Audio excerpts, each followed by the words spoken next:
Hello, ladies and gentlemen, and welcome back. This is the third episode of the Coast to Coast Sports Podcast. My name is Trevor Dalton, and alongside me is my co host, Evan McVeigh. Evan, as always, we've got lots to talk about within the sports world going on. NBA free agency happening, some big time trades. Obviously, Jaylen Brown headed to the Philadelphia 76ers. Ja Morant also got traded. The Lakers traded for Walker Kessler. And then NHL free agency is also going on too. Some big time names signing some big contracts. And then, of course, we've got the FIFA World Cup going on right now. We're pretty much almost done with the round of 32 as I'm sitting here watching Argentina currently beating Cape Verde. Surprisingly, they've gone to extra time, but it's 2-1 right now. But we'll be talking about the round of 32 games and then also the round of 16 that is coming up. So, yeah, that'll be the bulk of this episode. And Evan, how you doing, pal? I'm doing good. Doing good. It's been a roller coaster couple of days. Obviously with the Jaylen Brown news, have not been taking that very well. But Hmm. um, it's been another exciting week in sports overall. So yeah, I'm excited to talk a little bit more about it. So we can get into NBA here. Um, I guess first thing we'll talk about is the Jaylen Brown trade. Um, He was shockingly traded to the Philadelphia 76ers of all teams. Boston received Paul George, two first round picks, and two second round picks. Um, when the notification from Shams came in on my phone, I genuinely thought he got like hacked or something. Um, Not even in the compensation that they got back, more of the fact that they were even willing to trade him to Philadelphia kind of just blows my mind personally. Um, and then on top of that, the fact that that was the best package that they apparently got, is just crazy to me. Hmm. And just a quick update. Cape Verde has tied the game. It is now 2-2 in extra time. Oh my Wow. goodness. We've got Wow. something brewing here in the World Cup for sure. We might have a Um, live upset reaction on yeah, the pod for you guys. yeah. I'll keep you guys updated. Continuing to Speaking of watch that, let it. me let me put it on my TV right now. Yeah, you might as well. This could turn out to be the greatest upset in sports history. Literally, Yeah, I gotta tune in. unbelievable. 2-2 right now. We'll see if the goal stands. Hopefully it does. But this is crazy. This is crazy. Just going back into the Jaylen Brown trade though. Obviously, I feel pretty similar as Evan does. Obviously, we're both Boston Celtic fans, and it's been rumored for a while now that we were looking at trading Jaylen. Obviously, the Giannis trade didn't go through. He ended up going to Miami. Um, but yeah, pretty much like we said before, it seemed like the relationship between the Celtics and Jaylen Brown was not going to be able to move forward at all. Obviously, we know about the comments that Jaylen made on his podcast and, expressing the fact that this was his favorite season that he's ever had. Even though two Um, years ago we won the championship. Um, oh, that was a replay. I thought they scored again. I almost it had a heart attack. That was it was a insane. it was a banger for sure. Um, but yeah, I mean, I felt the same way as you too. Like it just didn't seem like it was possible for us to just let this guy go, especially to a rival team. Um, and then what we received for it, Paul George, been a great player for a long time, but he's at the end of his career pretty much. And then we get two first round picks and two second round picks. Don't really know where those picks are going to end up, obviously, but yeah, it's disappointing just to see Jaylen go, in the fashion that he did. I think that Yeah, he just brought so much to our organization, and we absolutely loved him.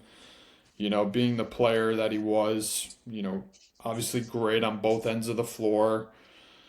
This past season, he was All NBA second team, finished in seventh in the MVP voting. Like, he's been so great for us. But I think that unfortunately sometimes it's just time to move on, even from great players, and that's kind of the situation that the organization was in.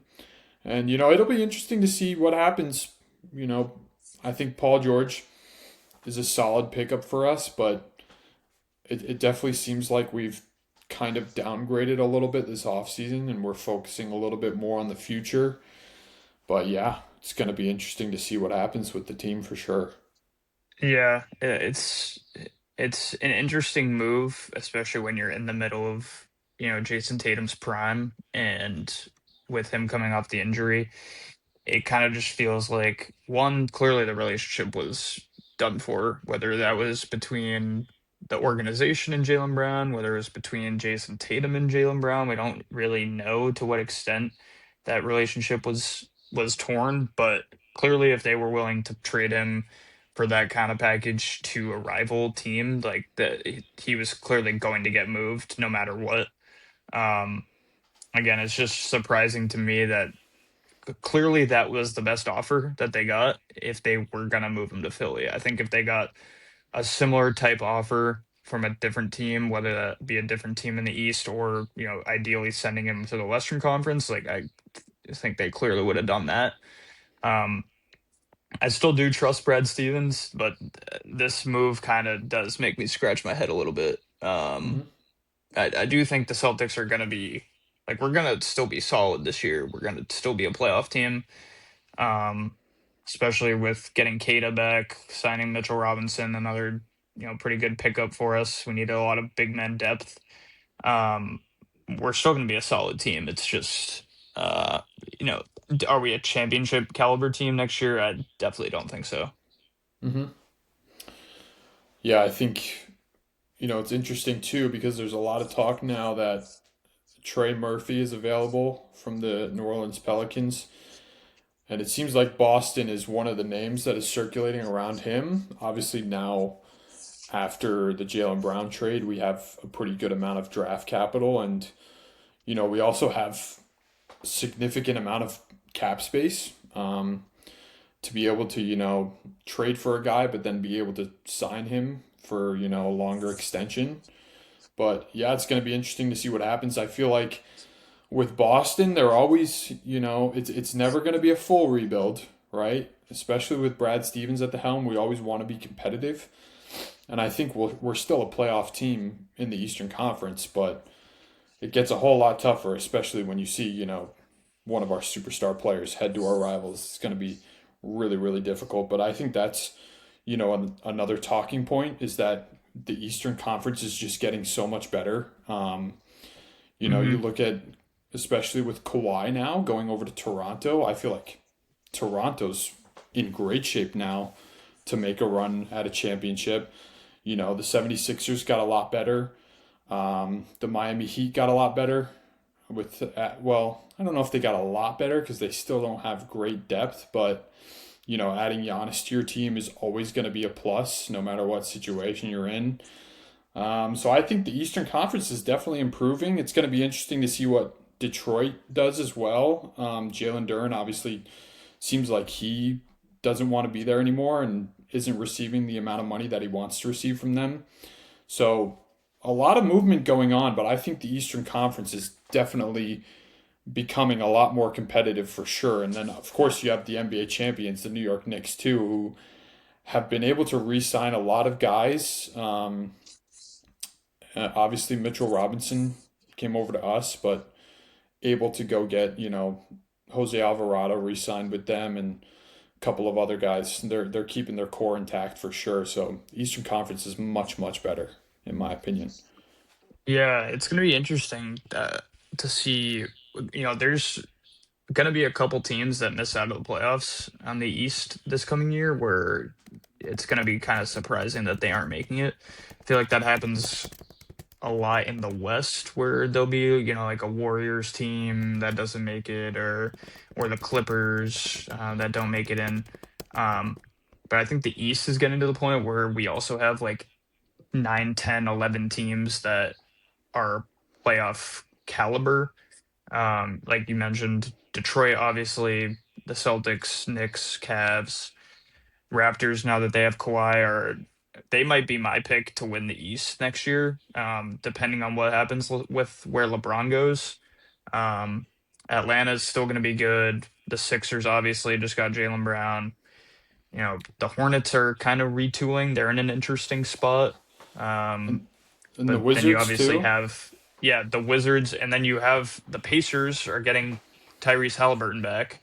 Mm-hmm. Um, I think there's a solid like 11 teams that I would not be surprised made the playoffs. So there's going to be at least three or four that miss that we're going to be surprised by when we get to the regular season. Mm-hmm. Um, so going over to the other side of the NBA, we can talk about a couple other trades that happened. We mentioned John Morant. He goes to Portland, which was an interesting spot for him to land. Mm-hmm. I don't know how much I like the thought of a John Morant, Damian Lillard backcourt. Um, it's an interesting fit. I've seen people saying like LeBron should go there. I don't think that would ever happen in a million years, but Portland's a very interesting team because they have, the veteran talent like Dame.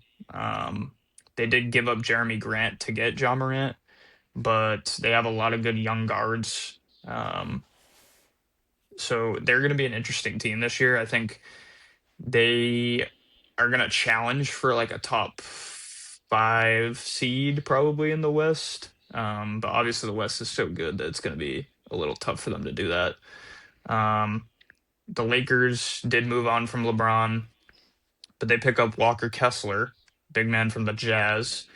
Um, they gave him a 4-year, $130 million contract and traded two first round picks, two pick swaps just to be able to sign him to that deal.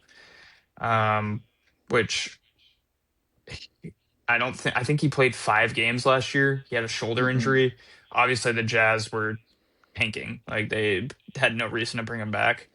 But it's a big move and a risky move for the Lakers to make to give him that kind of money.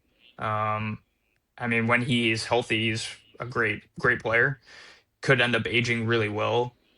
And it could honestly, he could look underpaid looking back on it if we get to this season and Luca is running the pick and roll with him and it's amazing. Like he might be looked at as underpaid. Or it could turn out to be one of the worst contracts in the league. We're really just gonna have to see how it turns out this year. Mm-hmm. Yeah, I think I've said this a few times now. It's the best ability to have is availability. So it's going to be interesting to see. Obviously, like we know that Walker Kessler's a great player when he's out on the floor, but it's hard when you go through those injuries. Like you look at his contract, 4 years, 130 million. He's probably worth a bit more than that, but just because of the injuries, if you're not playing as much basketball, you're just not going to be valued as much across the league and across the market. So I think it's a pretty good contract to sign, but obviously you're just taking the risk because he hasn't played that much basketball. But you look at the Lakers, seems like they've been pretty aggressive. Austin Reeves signing a 4-year, $185 million deal. They gave him a lot of money. I mean, that's a Hmm. lot of money for sure. And then obviously DeAndre Ayton has left them. Where did he end up going? He went to the Wizards. Uh huh. Let me pull up that trade. So that probably frees up a little bit more space for them. Yes, But they it's traded him to the Wizards for Jaden Hardy and two second round picks. uh huh. So they clear up some money. I assume they're gonna want to try to, they're gonna have to get like Aiton was gonna be Kessler's backup. They're gonna have to go out in free agency and sign someone.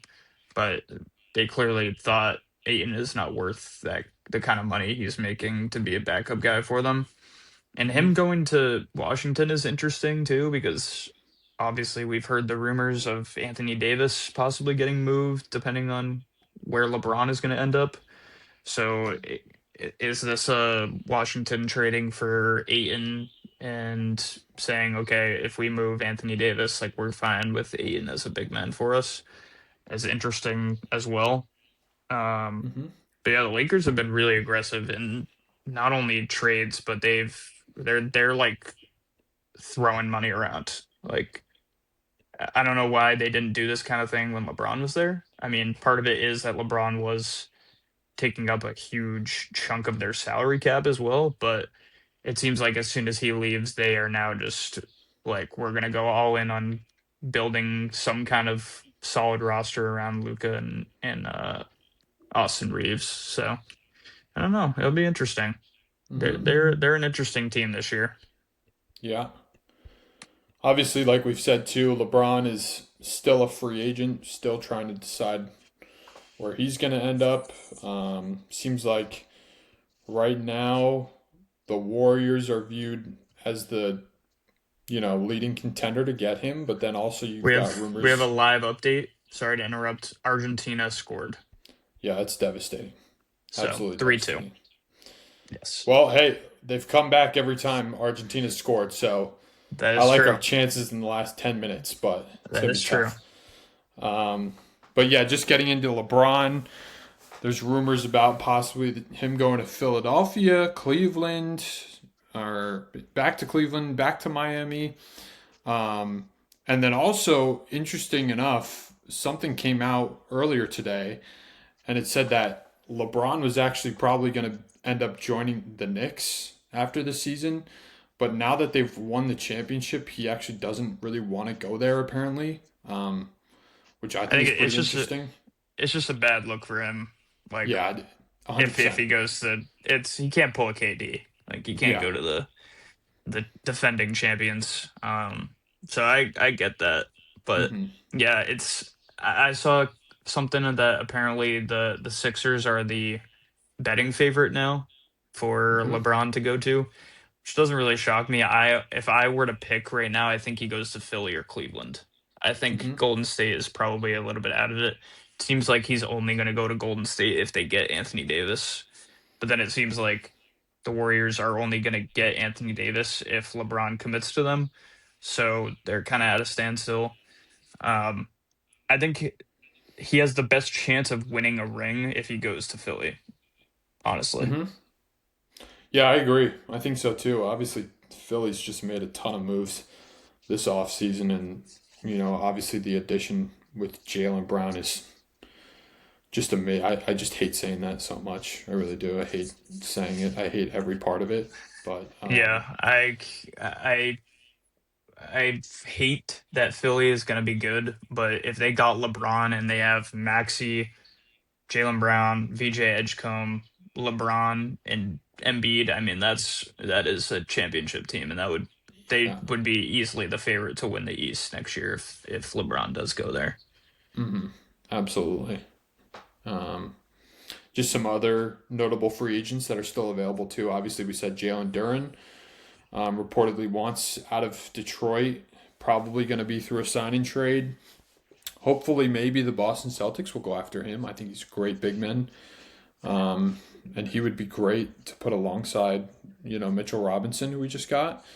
And then James Harden, he declined his option. Seems like it's similar to Draymond, where they're both declining their options just to free up flexibility for their team to go after LeBron. So yeah, Harden, Draymond, they're both still notable free agents available. Then you have Rui Hachimura. The rumor is he's likely going to go to Minnesota, but we'll see about him. Jonathan Kuminga, his team option got declined by Atlanta, so he's a free agent. And then we have Benny Mathurin. He's a restricted free agent with the Clippers, and then Peyton Watson as well, restricted with the Nuggets. So it's going to be interesting to see, and obviously we've got NBA Summer League tipping off too very Hmm. soon, which is going to be great because this draft was just outstanding. Yeah, I'm excited to see the young guys, and obviously there's going to be more trades that are going to happen. Um, Hmm. then there are like LeBron still being available right now is crazy. Jalen Duren, who knows where he's going to end up. I've seen rumors of like the Kings in a sign and trade and like Sabonis going to Detroit. Um, I don't know about Boston anymore now that we re-signed Kata. Hmm. Um, I think we would probably send out Kata or Mitchell Robinson if that were to be the case. Probably Kata. Um, but I think if Boston was interested, like seriously interested in it, I think it probably would have already happened at this point. So, Hmm. um, but yeah, Matherin is an interesting one as well. He's like the most notable. Him and Peyton Watson are the two most notable restricted free agents. So the Nuggets have an interesting decision on if they want to bring him back because Peyton Watson, because someone's going to give him a pretty solid deal in free agency, and they're going to have a tough choice on if they want to match it. They've also been rumored as a possible LeBron team. So if they think they have a realistic shot at LeBron, then you probably let Peyton Watson go. Um, Hmm. sign LeBron, and you have a little bit more flexibility on filling out the roster. Um, but yeah, I'm excited to see summer league for sure, and what else happens with the moves in the NBA. Hmm. Yeah, I think it's going to be exciting. Obviously, when a lot of movement goes on, it creates, I feel like, more question marks, going into the season. We just don't really know how all these teams are going to pan out. But it's going to be a great year for sure. Now just transitioning, we also got NHL free agency going on and some pretty big names. It's not the I don't think it's as much drama as the NBA going on right now, but there are some pretty big names that have been moved. The most interesting story, though, is happening right now as we speak. Leo Carlson, who is young superstar on the Anaheim Ducks, he is currently a restricted free agent for them. Anaheim has made some more salary cap flexibility. Obviously, they traded John Carlson to the Carolina Hurricanes originally, but he ended up actually signing for the Tampa Bay Lightning on a 2 year, $17 million deal. He's allowed to do that, apparently. If you get traded to a team and you're still an unrestricted free agent, you can just talk to whatever team you want. So I guess Tampa ended up giving him more money than Carolina was offering. But the Leo Carlson situation is crazy. Right now, apparently the Philadelphia Flyers have offered him a contract that is worth $18 million a year. That is the highest paid contract in the NHL so far. Not really too surprised. Leo Carlson is, I think he's like 21, 22 years old, but he's going to be an absolute superstar. Obviously, this year, he had a really good start. At one point, he was top three in all of the NHL in points, but then he suffered an injury probably about 1 to 2 months before the Olympics started. Didn't end up playing for Sweden at the Olympics, who eventually fell to the United States of America in the semifinal game. I think if Sweden had Leo Carlson in that game, they probably would have ended up beating the United States. I believe they went. I can't remember what the score was, but I know it was a tight game. I think they might have went into overtime. But really interesting thing that's going on right now. Obviously, on one hand you have it's the highest NHL contract in history being offered, but then also this isn't just set as it is because Leo Carlson is a restricted free agent. So the Ducks are now given the opportunity to match the contract of the Flyers or give him more. If they don't end up matching it, then Leo will obviously sign with the Flyers for 18 million. But because he's a restricted free agent, that means that the Flyers have to give something up in order to sign him. So from what I've seen, they're probably going to be giving up like 4 first round picks for him, which is Yeah, a solid bag for the Ducks to get. But I've never seen anything like this happen in the NHL, especially with how much the contract is worth for sure. yeah, that's. I am not as familiar with how free agency and contracts work with the NHL compared to like NBA and NFL. So they get 4 first round picks. if they Mm-hmm. let him go. Yep. Just because he's restricted.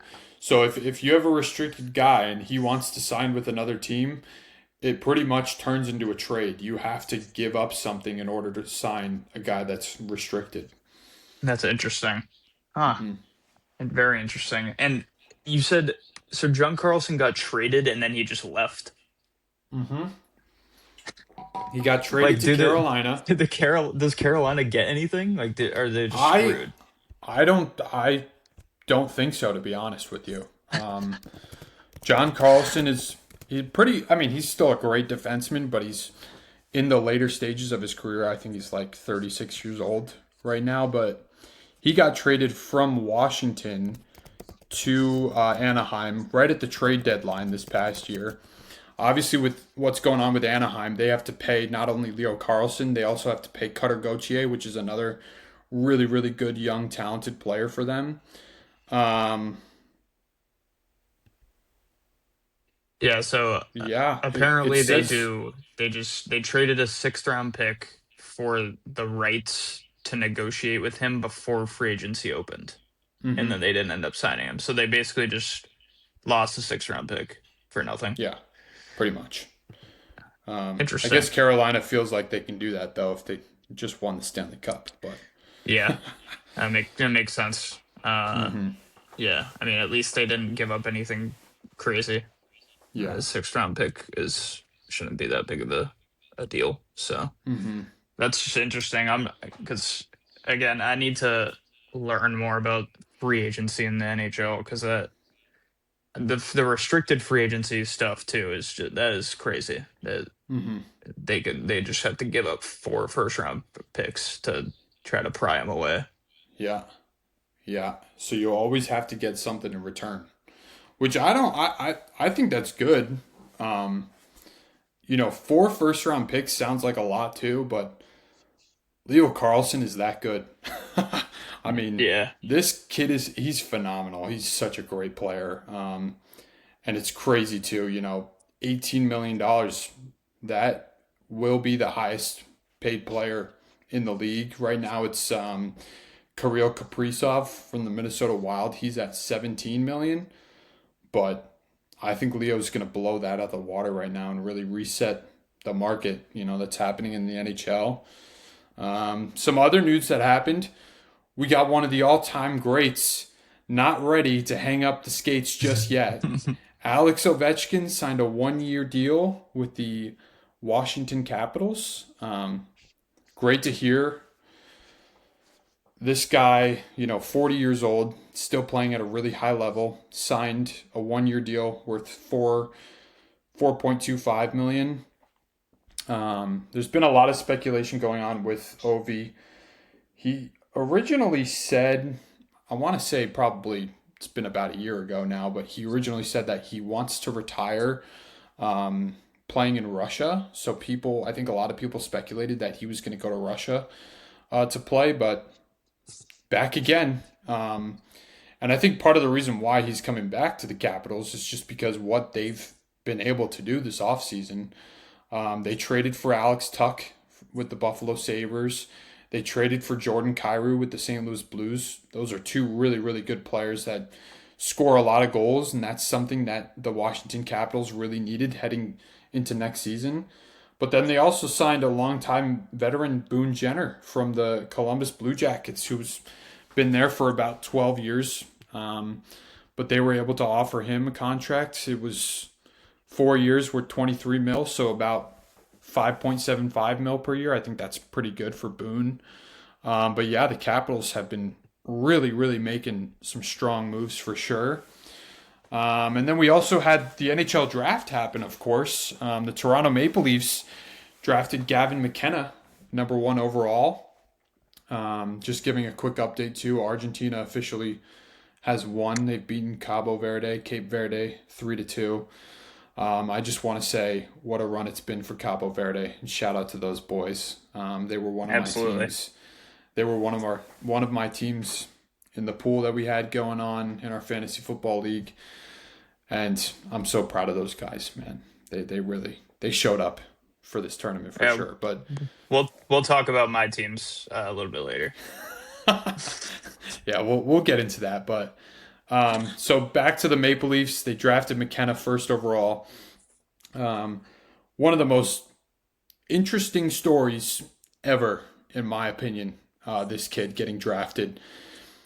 I have never ever in my life seen a scenario, Evan, where in any sport, not just hockey, in any sport, where a guy gets arrested the year he's supposed to be drafted, and his stock actually probably went up after being arrested.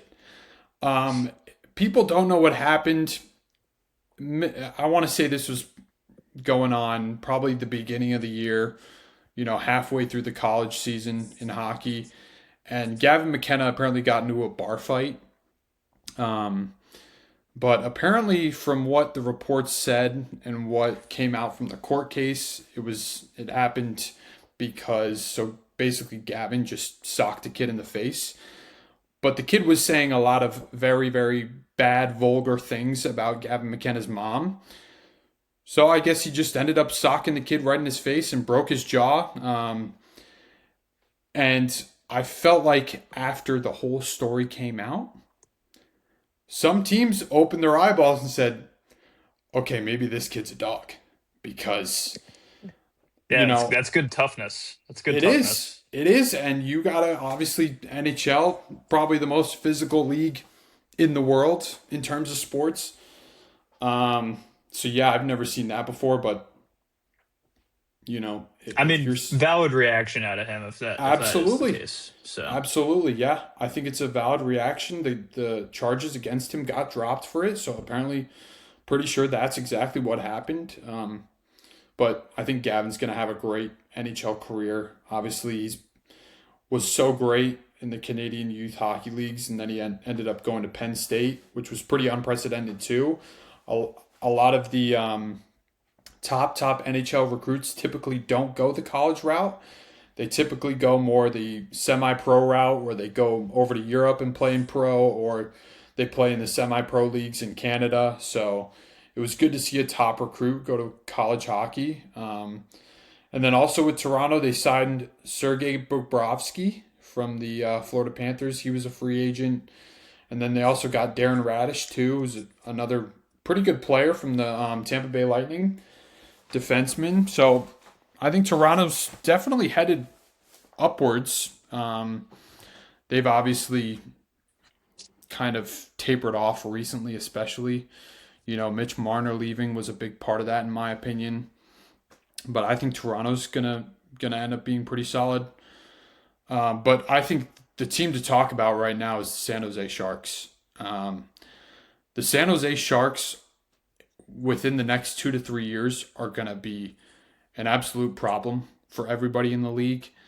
Um, Obviously, as we know, they've got a 19, 20-year-old superstar in Macklin Celebrini, who last year set the San Jose Sharks record for points in a season. I think he had like 117, 119, something like that. So he's really the core piece that they're building around right now. And I've gotten to see that guy play 2 times live.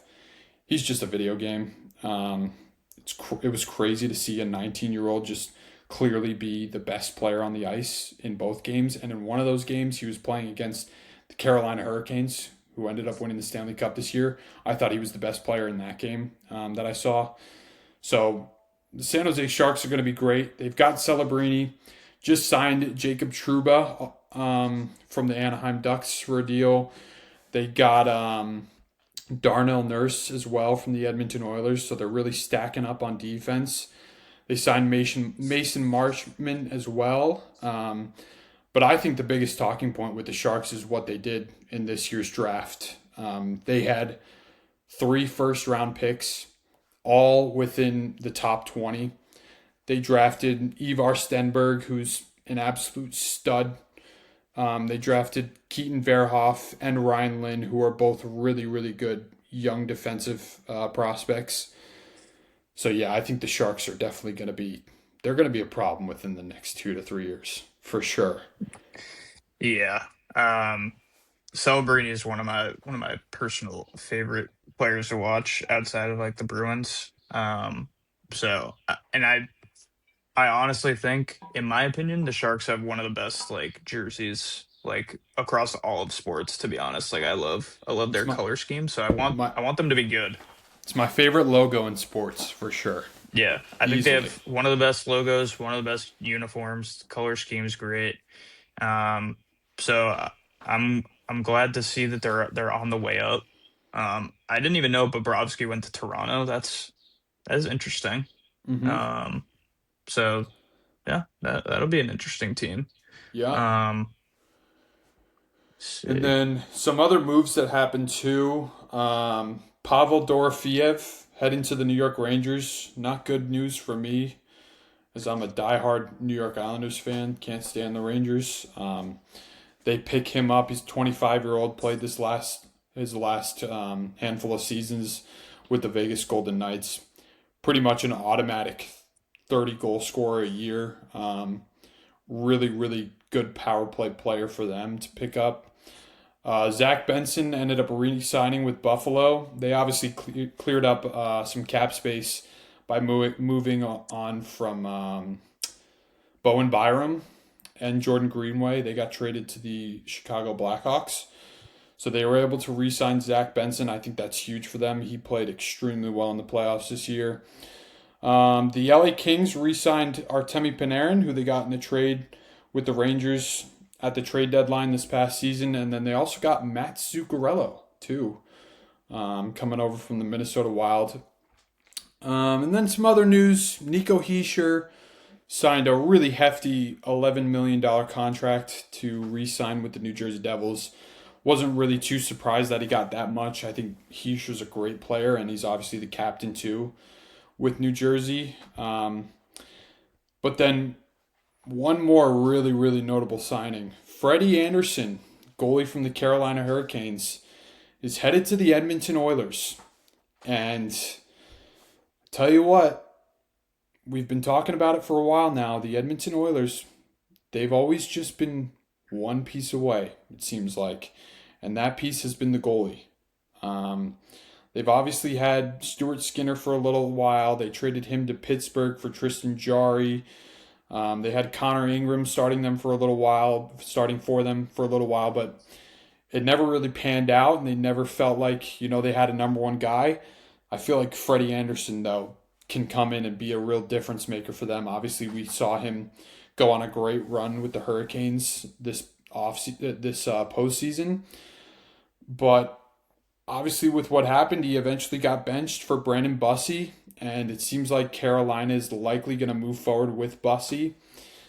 I think another name to keep an eye out for is Connor Hellebuck. Doesn't seem like he's going to be re-signing with the Winnipeg Jets, but I think with Freddie Anderson, he's 36 years old right now, but with what we saw him do in the postseason with Carolina playing really well, I think that's an upgrade no matter what for the Edmonton Oilers.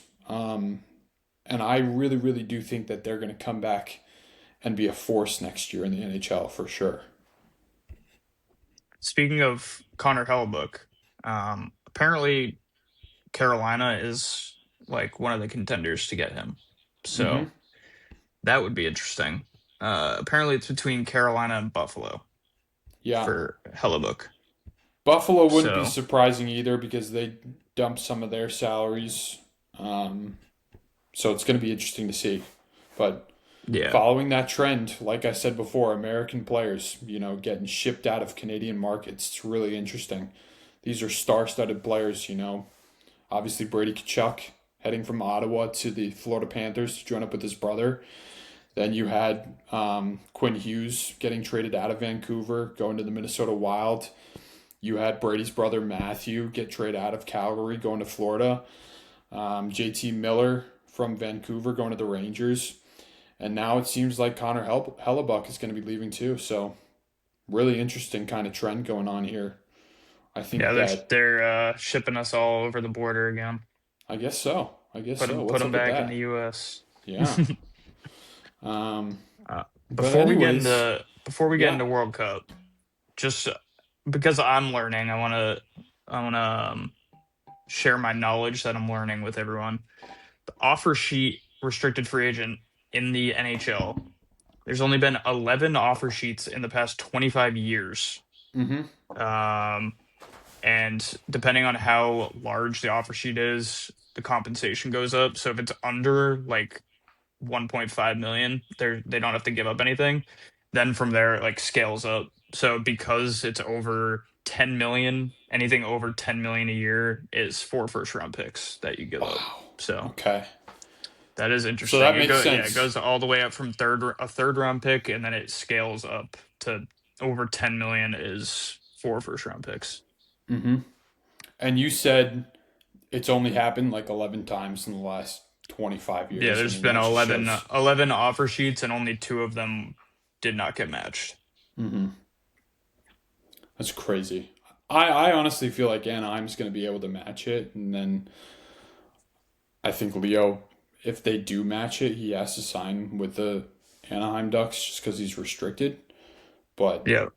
it's gonna be crazy to see what happens with that for sure. And then also, almost forgot. Um, how about your Boston Bruins going out and getting JJ Petrika from the Utah Yep. Mammoth? That's a great signing as well. I love JJ. I think obviously being a German head coach there is German as well, so they're kind of following this German pipeline going on. Um, it's Once good to Edmonton breaks see. it up, Leon Draisaitl on the way. Hey, I would love to see that, man. Leon in Boston, that would be I unbelievable. would I would buy that jersey so quick. Oh yeah, oh yeah. And then just last bit of NHL free agency. This one hits home a little bit for me, but Anders Lee, the longtime captain for the New York Islanders, is heading to the Utah Mammoth. He signed a 3 year, I believe it was like a $16 million deal worth about five and a half. Yeah, pretty disappointed to see Anders go. We don't really have a lot of cap space right now. But he was a great captain, longtime captain for us. Scored a lot of goals, was very physical, great leader for our locker room. I'm excited to see what he can do with a young Utah Mammoth team that's really on the come up. It seems like, and obviously they're just a new franchise. Just they weren't an expansion franchise. They moved from the Arizona Coyotes, um, but I think that when you have that type of move, instead of being an expansion team, it's a little bit harder because you don't just have the draft. You pretty much Yeah. just taking that entire team and moving it to another city.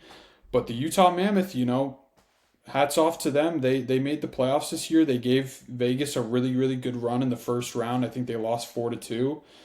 It's going to be interesting to see what happens with them as well. But yeah, now transitioning out of the NHL, we're heading over to the FIFA World Cup. Just the summer of soccer going on here in 2026. Obviously, with the World Cup being on U.S. soil and Mexico and Canada as well. We've got the knockout stages going on right now. Uh, just to quickly recap the round of 32, some of the notable games. Obviously, we had Paraguay beating Germany in penalties. Yeah. One of Evan's teams in our pools. Um, Yeah, the I only had one team that made it through to the knockout, and it was Germany. So that run ended very quickly. uh-huh. Turkey did not do me well as well. So Yeah, yeah. it's all right. Um, I'll deal with whatever fantasy pick I have to deal yeah, with. It's fine. yeah. Guy's gonna cook anyways. Doesn't matter where he is.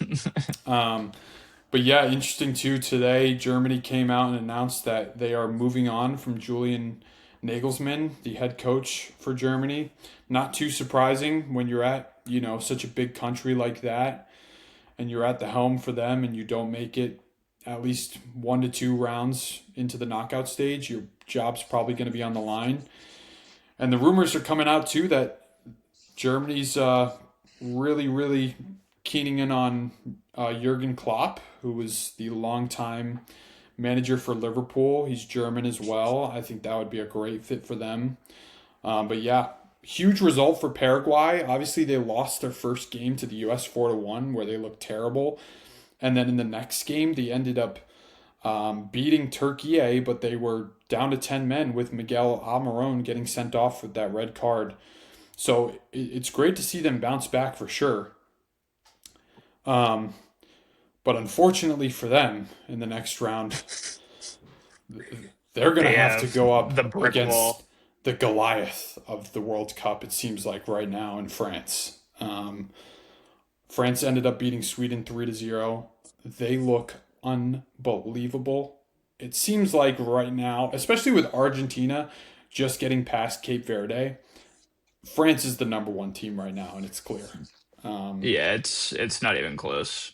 yeah, I think with Kylian Mbappe, Michael Olise, Ousmane Dembele up top, I just don't know a single team that can handle that front four that they have.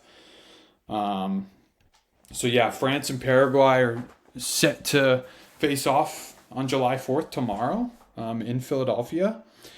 And then moving down, we had Canada beating out South Africa on a late winner, 1-0. I was at that game at SoFi Stadium. It was an incredible atmosphere.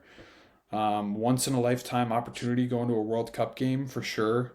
Um, I thought it was a pretty evenly matched game, but Canada just ended up being a little bit more clinical than South Africa, scoring late in that game. They're going to end up facing Morocco, who ended up beating Netherlands, one of the favorites to win the tournament, in penalties. What a game for Morocco. It just seems like they're a team that's they're hard to beat, man. They're hard to beat, and they just claw and scratch and find ways to win. Obviously, in the last World Cup, they ended up going to the semifinals. So Moroccan football is really, really coming to fruition for sure. And then moving down a little bit, Portugal Croatia happened yesterday. Portugal ended up winning 2-1 on a late goal as well. Spain ended up beating Austria 3-0. They look unbelievable as well. Really, really finding their form. Portugal and Spain now set to face off in the round of 16. Um, USA beating Bosnia 2-0. Great game for the guys. Obviously going down to 10 men with Flo Balogun getting that red card. We're going to talk a little bit more about that. But yeah, good result for the U.S. They're going to play Belgium Monday, July 6th. Belgium ended up beating Senegal. What a comeback that was. They were down 2-0 in like the 80th minute, and they came back and tied it 2-2 and then won it in extra time. Then moving down here, we've got Brazil against Norway coming up in the round of 16. Brazil beat a really, really good Japanese team in the round of 32, 2-1. And then Norway clawed their way to a victory against Ivory Coast, another really good team. They scored in the last 5 minutes to beat Ivory Coast 2-1. Mexico, I mean, you want to talk about a team that just looks like they're on a roll right now and everything's going their way. Mexico looks outstanding. They beat Ecuador 2-0 on their home soil in Mexico City. They're going to end up playing my guys in the next round, England. England had to claw and scratch their way to a victory as well against Congo, but ended up getting it done on the backs of Harry Kane. Argentina just beat out Cape Verde, obviously 3-2. What a game that was. Shout out to Cape Verde. Nobody expected them to do anything in this World Cup, and they really showed out and showed up for their country. They're going to play Egypt in the next round, who earlier this morning beat Australia in penalties. And then we've got Switzerland, who beat Algeria 2-0. They look really good right now, too. They're going to face the winner of Colombia and Ghana. So it's going to be really interesting. Round of 16 is looking really good. It just seems like probably besides Germany, we've got the best 16 teams in the tournament so far, I feel like. But I want to go back to that USA Bosnia game, man. What a game that was, Ev. I mean, it's probably the most important game in U.S. men's national team history. And the boys got the job done with a brilliant, Hmm. brilliant 2-0 victory over Bosnia. Yeah, they looked really good. When that red card happened, I got very nervous for sure. I thought we were kind of just gonna play safe, try to park the bus a little bit, not really play for another goal. Um, but they exploited, Bosnia trying to score a little bit too much. Mm-hmm. We're able to put a second one on the board, and then from there, you go up two and you can park the bus. It's kind of tough to come back from that. Um, it's going to be interesting them against Belgium in the next round without Balogun. Um, I definitely still think they have the team to be able to beat Belgium. I think they're still favored, pretty sure, without Balogun. Um, they're playing Monday night in Seattle. It's gonna be a great crowd there. So they'll have the fans. They'll have the 12th man up there, cheering them on. But it's gonna be tougher for them to score enough goals. Like I, I don't know if I would pick them to beat Belgium right now without Balogun. Mm-hmm. It's very tough. Um, so I don't know. I don't know what if I had to bet on it. I don't know if I would go with the U.S. Uh-huh. Yeah, I think, obviously there's been a lot of talk and conversation with the Balogun red card. I posted a clip just recapping the game on our Instagram and TikTok. It's a tough call to make for sure because when you slow down the images with VAR, it does look like a really bad, coming together between two players, and one player ends up stepping on a guy's ankle and it's rolling. And, you know, really with VAR, you're able to see that clearly. I don't think it's a red card. I've played soccer for 20 plus years, played in college, Division One NCAA soccer. And for me personally, the intention wasn't there, right? It's two guys that are coming together to try to win a 50-50 ball. And, the way that gravity works is when your feet come off the ground, they're going to come back onto the ground in order to regain You, balance, right? you got to land somewhere. Exactly. You got to land somewhere.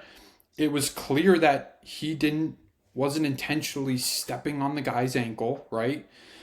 But I do see why the referee would give it a red card because obviously it looks really, really bad. The thing is, though, is that if you look in the rule book, VAR is not meant for that. It's not meant to slow images down and look at the intensity and the severity of an injury. If you want to look at the intensity and severity of an injury, you have to look at it full time at full speed. And that's clearly not what the referees did in that situation. For me personally, though, it's not a red card, it's a yellow card because obviously it's still, you know, a play where you're endangering the health of another player for sure. Um, but the real reason why I don't think it's a red card, it's not only unintentional, but it's really not that reckless either. That's the term that everybody loves to use in the soccer world is reckless.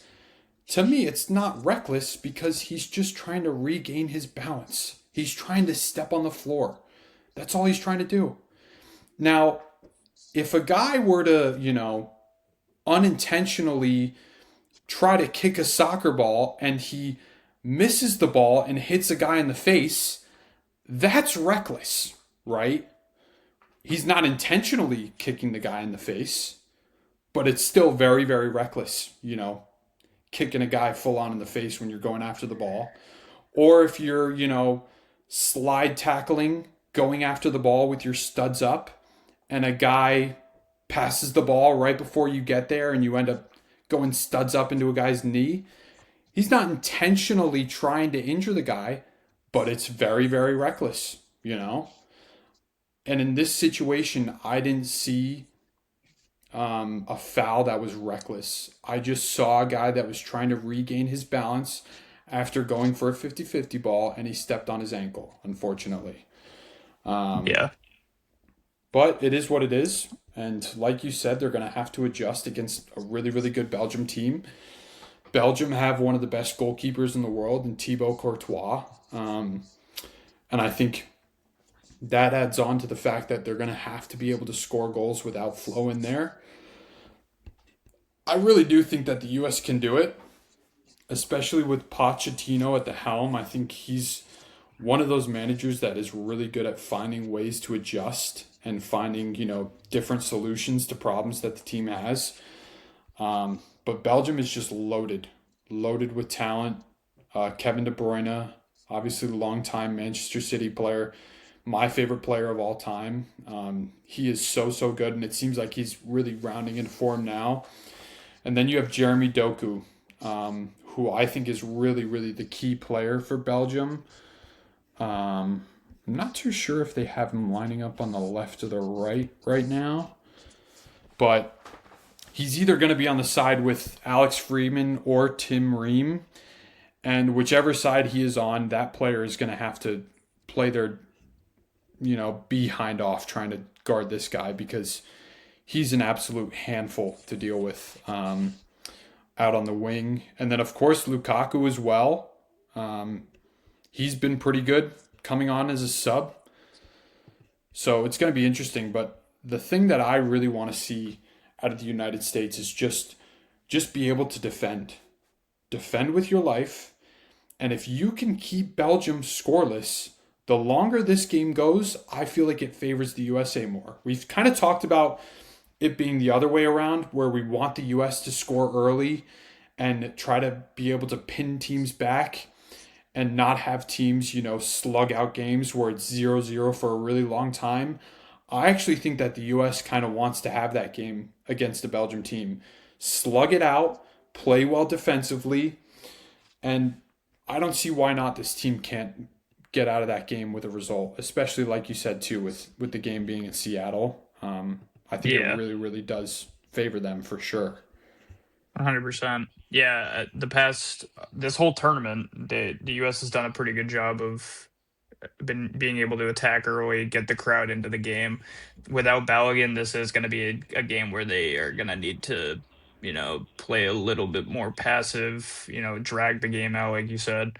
Hmm. Um, and one thing I wanted to touch on about the red card, I've seen a lot of talk about just the inconsistency, especially with the tackle that happened with Messi against Hmm.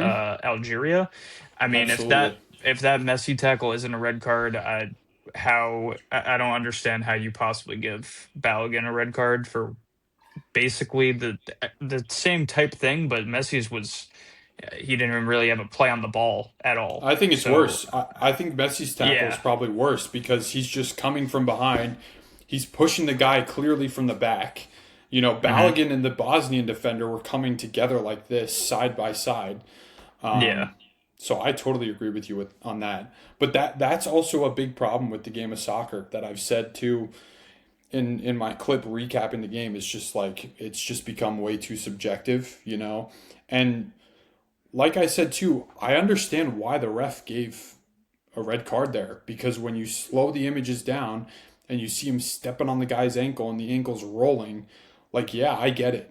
I get why he would give a red card, and I understand why a lot of fans think that American fans are just being biased and it's, hmm, clearly a red card. I get that. I understand it.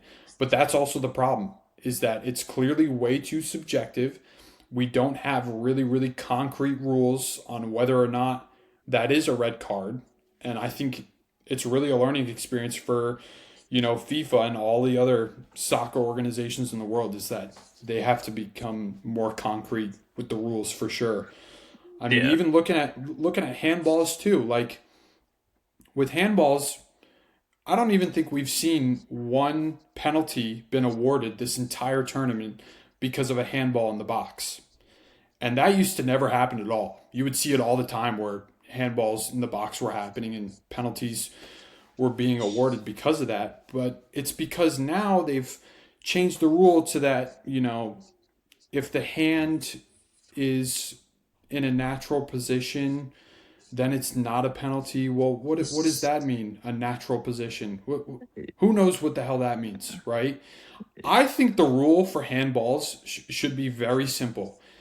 If your arms, let me give you an example. If your arms are tucked into your body like this, both arms tucked into your body, and the ball hits your arm while it's tucked into your body, it shouldn't be a handball. That should just If count you as your body. It right, should but be if your arm's an extension of your body, yes, then yeah. if any part of your arm is extended outside of your body, it should be called a handball. But nowadays with this natural move, they're saying like, "Oh, what if a guy's in a running motion and he's swinging his arms and it gets hit? Then it shouldn't be awarded." And I just think that that makes everything way too subjective, which has happened in the game of soccer, unfortunately. Especially Yeah. with VAR too. Like VAR should make things very, very concrete and simple for us, and it just seems like it's done the opposite, to be quite It frank. makes a lot of things it makes a lot of things better, like offsides and goals, but Mm-hmm. yeah, the VAR reviews of, fouls and penalties is it has not worked out as well as we would have hoped it would. Mm-hmm. Especially because Definitely. I don't get why the US can't appeal that, by the way. Mm-hmm. I don't understand that either. Why FIFA doesn't have a system for them to submit an appeal on that red card, but Yeah. we'll have to deal with it versus Belgium. So Mm-hmm. All right, now we're just gonna. I feel like quickly for the last 5 minutes, we'll kind of just go into the round of 16. Give you guys some predictions for those games. The first games that we have going on tomorrow are Paraguay, France, and then Canada, Morocco. I feel like with these two teams, there's a clear favorite, obviously. Um, France should be able to deal with Paraguay pretty easily, in my opinion. Paraguay have looked pretty good and pretty comfortable as well in terms of, trying to create a block and kind of parking the bus and just trying to counterattack or score off of set pieces. But France is a different animal, like I've said. With the amount of talent that they have, I don't see any situation in which they're going to have too much trouble against Paraguay in this one. yeah, I think France is gonna take care of them, Mm-hmm. similar to how the US did against Paraguay first game of the tournament. I think France is gonna handle their business. Mm-hmm. And then we've got Canada against Morocco tomorrow. Morocco is the favorite for that game. Um, I think that the interesting thing is that's going to happen as this tournament goes on is just seeing the fitness levels and the fatigue levels of teams. I think when people typically see this matchup, Morocco versus Canada, Morocco's a clear top 10, probably now cusp top 5 team in the world, but they just came off an absolute bloodbath against Netherlands where they had to go, a full 120 minutes and then into PKs. That could favor Canada for sure. Canada didn't have to deal with that. They didn't have a game that was at the same probably intensity level as the Netherlands Morocco game was. They were able to score a late one against South Africa to move on. But I do think Morocco in this situation is clearly the better team. They're just so good at keeping the ball and possessing the ball. I was really impressed with them against Netherlands. They had like 60% possession against one of the best teams in the world. And when they lose the ball, they can get it right back really, really quickly as well. They have great pressure. So I think Morocco is definitely the team that will probably move on from this game, but don't sleep on Canada. It's going to be interesting too to see what they do with Alphonso Davies, their superstar. He's been injured and he's been coming on as a sub for the pretty much every single game that they've played so far. But I think Morocco's going to handle business, and that would give us a showdown between France and Morocco in the quarters, which would be unbelievable. Yeah, I'm gonna go with Morocco as well. I will pick some other upsets on the other, parts of this bracket, but I just see France and Morocco matching up. And I honestly think Morocco might be the best team, like chance of beating France I before agree. semis. Hmm. Um, unless, the US can, keep this miracle run going and make it all the way there. But I think Morocco has the best chance of beating France on this side of the bracket. Hmm. So I'm gonna go with them as well. Yeah. And then next up, we've got on July 6th, Monday, Portugal and Spain are playing, and then also USA Belgium. Um, Portugal, Spain, two powerhouses colliding. Obviously, the big storyline with Portugal is them being able to survive against Croatia. What a crazy game that was. Portugal scores late in the game, and then Croatia scored again very, very, very late in the game, but it got called offside. I thought it was the right call. It looked like, from what I saw, the ball skimmed off of the Croatian guy's head and then went back to the guy that eventually scored the goal. And the guy that scored was in an offside position. So I was okay with that call. But then you had Spain, who just, they really, really look like they're flying into form right now. Beating a very, very solid Austria team 3-0. And Spain is one of those teams, where they just possess the ball so much that it's just so difficult to score against them because you're not going to have that many chances if you don't have the ball. But then when you do have the ball, they've got two, three, four guys that are swarming at you to win it back. Um, I think that Portugal definitely has the talent to win this game, but it just seems like right now they're kind of clawing and scratching their way through these wins. And Spain has looked like the better team out of the two of them. I'm going to take Spain in this game, but I definitely expect a close one for sure. Yeah, I think this will be a good matchup. But like you said, I think Spain has just been in better form like all tournament. Hmm. Um, Portugal has looked a little shaky to me. So I'm definitely gonna go with Spain. And then we head into USA Belgium. Um, Obviously, we kind of already talked about this game. I think that coming into this one, the US probably has to expect that Belgium is going to be the ones that are possessing a lot of the ball. Um, it's not going to be too overwhelming of a difference, though, in terms of possession. Like, I feel like with the Spain Portugal game, we're probably going to see Spain have the ball just a ton. Morocco, Canada, same thing. But I really do believe that the US can get a result out of this game. Um, Yeah. Belgium they haven't looked great. Obviously, it's a rematch too from the 2014 World Cup where Belgium ended up beating the United States in extra time in the round of 16. But I got a good feeling about this American team, man. And I think that they've had more convincing results in this tournament than Belgium has. Um, I thought that Belgium had one of the weaker groups going up against Iran, New Zealand, and Egypt, as opposed to the Americans who had Paraguay, Australia, and Turkey. USA's group is much better in the group stage, and they still ended up getting more points than Belgium had. And then, of course, Belgium was down 2-0 to Senegal, and they were able to claw and scratch, get two goals late, and then win it in extra time. But they just haven't looked all that convincing. And I really do think that the Americans are going to ride the Seattle wave and that atmosphere and come out on top in this game. Yeah. It, it's a pick 'em. I mean, the odds are a pick 'em as well. I'm just gonna ride with the US and Might as just well. go with us.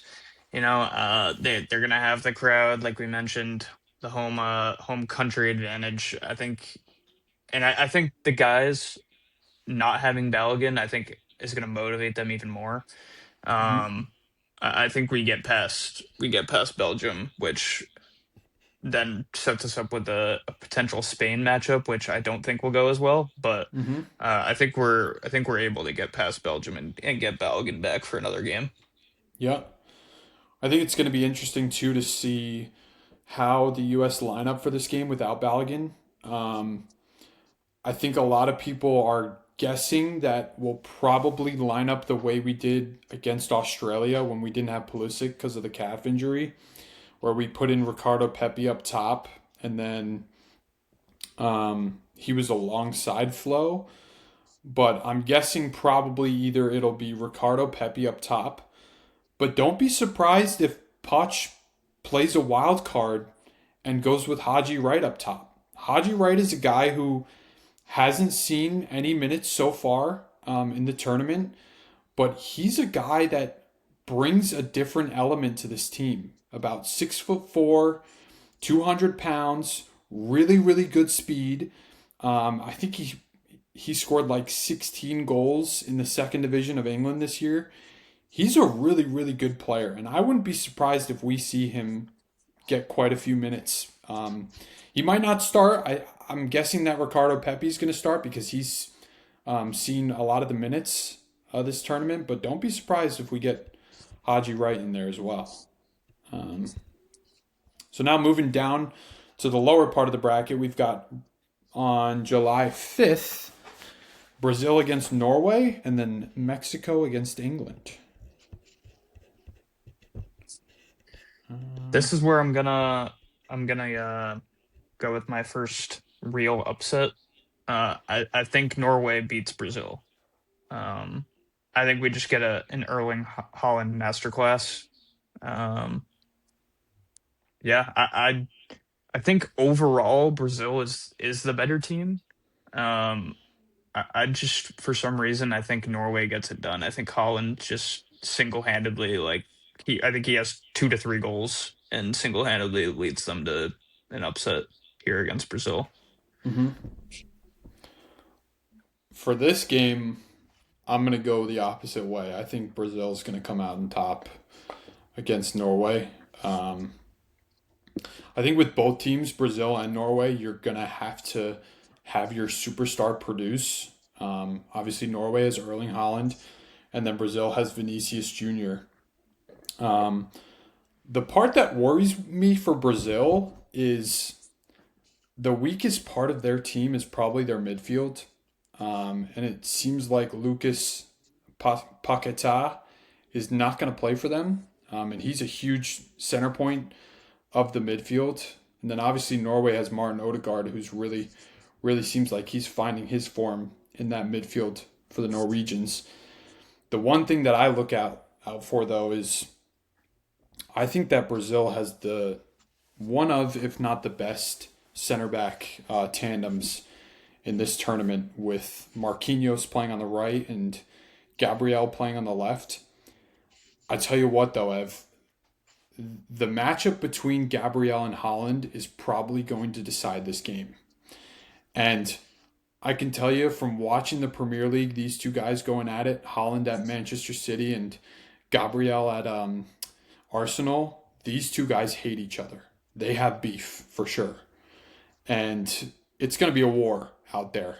Um, I just think for me personally, when you look at Brazil with Vinicius Jr., he's going to cause a lot of problems for the Norwegian backline. And I don't think the Norwegian backline and their goalkeeper is as strong as the Brazilian backline and their goalkeeper. But I could see Norway for sure winning this game too. I mean, Erling Haaland is just a difference maker. He's a handful. And I think he's going to cause trouble for that back line as well. But I'm going to give the slight advantage to Brazil in this one. And then we go to Mexico City with Mexico against England.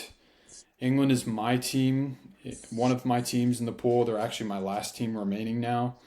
They're also my favorite team alongside of the U.S.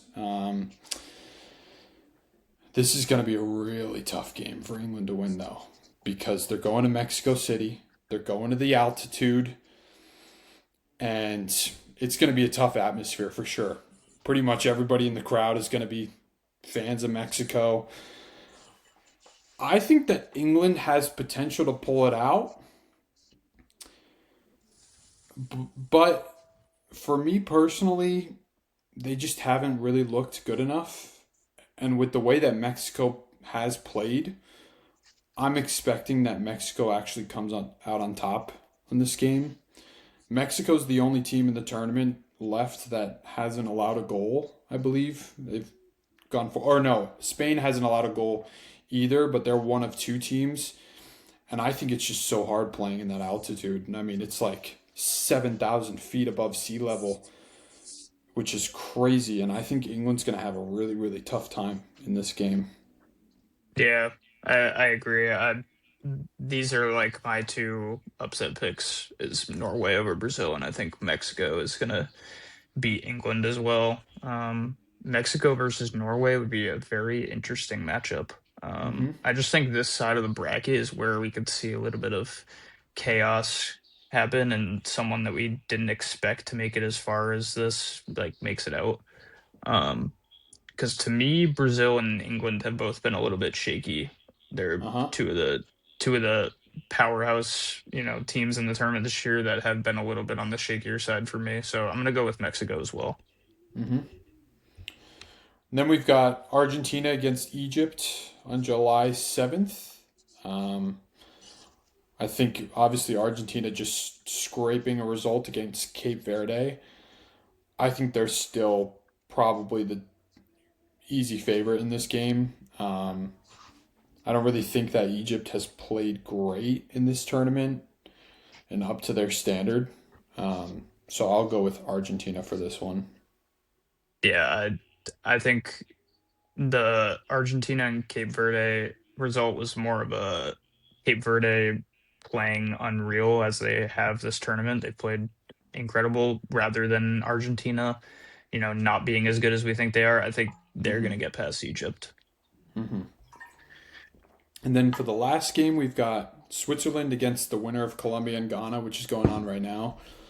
I think obviously Colombia is the favorite in the game against Ghana, but I could see either team winning the game. Um, just assuming if it's Switzerland against Colombia, I would slightly favor Colombia just because I think they'll probably have more of a home crowd. And they've been playing really, really well as well. Obviously, did well in the group stage. They beat Uzbekistan, and then they also beat a pretty good Congo team as well, and then tied Portugal. But I thought they played really, really well against Portugal. I think we're primed to see a South American matchup at the bottom of this bracket with Argentina and Colombia. Yeah, I think Colombia is my pick would be Colombia beats Ghana and beats Switzerland. I do think if Ghana pulls it out against Colombia, I'm actually going to go with them over Switzerland. But my pick would be Colombia to match up with Argentina when we get to the quarterfinals. Yeah. Alrighty, well, that's going to pretty much wrap it up for episode 3 of the Coast to Coast Sports Podcast. Um, Yep. Thank you guys for tuning in. We're really, really appreciative of the support that we're getting. Just a friendly reminder, too, we are on Instagram, TikTok, YouTube, and Spotify. Evan, any final words for our audience? Everyone, go follow us on all of our socials. We got a lot of shorts going up, whether that's clips from the pod or different challenge videos or reaction videos. We do some trade breakdowns, stuff like that. So please go support us on there as well. We appreciate it. Um, but yeah, we should be back, within another week or so with a little update, see what happens with the rest of the World Cup. So I'm Definitely. excited. And make sure you drop some comments, too, as well in the Yes, comment please section. give us some questions so we can Yeah, answer it on the next pod, we def please. we definitely will for sure. All Alrighty, right. that does it for episode 3. Thank you guys. All right. We'll see you guys. See ya.